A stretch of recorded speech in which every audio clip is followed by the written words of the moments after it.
खुलुमबाय बड'लेण्ड रादाब नायगिरि बयनिसिमबो फुंबिलिनि गोजोन हामलायथि बावहरबाय। दिनै 25 डिसेम्बर 2025 इं मायथाइनि सानसेनि फान्जामुथियाव थानाय राशिफोरखौ फरायथिनो लाबाय। मेष राशि गोजोन गैयै सान, समाजाव गाज्रियै सोंखारि जानाय मोनगोन, आंगो लोगोफोरानो खैफोदाव खोख्लैनो हागौ। बृष राशि धोन दौलत खहा जानो हागौ, मोजां खामानिया आद्रा जानानै थागोन, जिउआव असान्ति जागोन। मिथुन राशि समाजाव बयजोंबो गोरोबनानै सोलिनो हागोन, नखराव गोजोन थासारि फैगोन, रंजा बाजाजों सम बारहोनो हागोन। कर्कट राशि हरखाबै देहायाव सानाय सुनाय नुजानो हागौ, जानाय लोंनायाव सांग्रां थानांगोन, रां रुफा खहा जासिगोन।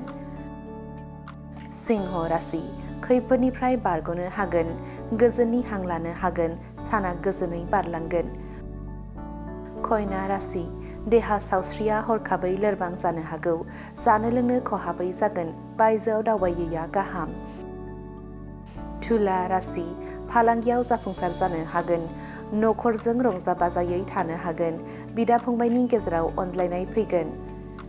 वृश्चिक राशि दान्थे बिदान्थे जाफ्लांनो हागौ, बायजोआव ओंखारैयानो गाहाम, साना जेंनाजों बुंफबगोन।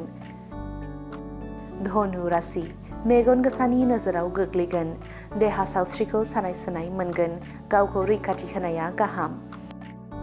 मकर राशि फालांगि खालामग्राफोरा खहा जानो हागौ, नखराव गाज्रि थासारि सोमजिगोन, गाज्रि सान। कुम्भ राशि लोगोथिनि सोमोन्दोआ फेलें जागोन, साना गिलुं गिलुंजों बारलांगोन, गावनि लोगोफोरजोंनो सुथुर जागोन।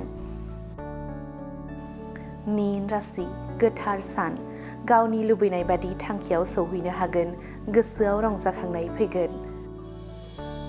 दिनैनि राशि फरायथिनाया एसेनोसै। बेजों लोगोसेनो दिनैनि साना बुहुमनि साफ्रोमबो सुबुंफोरनि थाखाय गाहाम जाथों, बेनि थाखाय बड'लेण्ड रादाब नखरनि जानानै इसोरनि खाथियाव आरज गाबनाय थाबाय।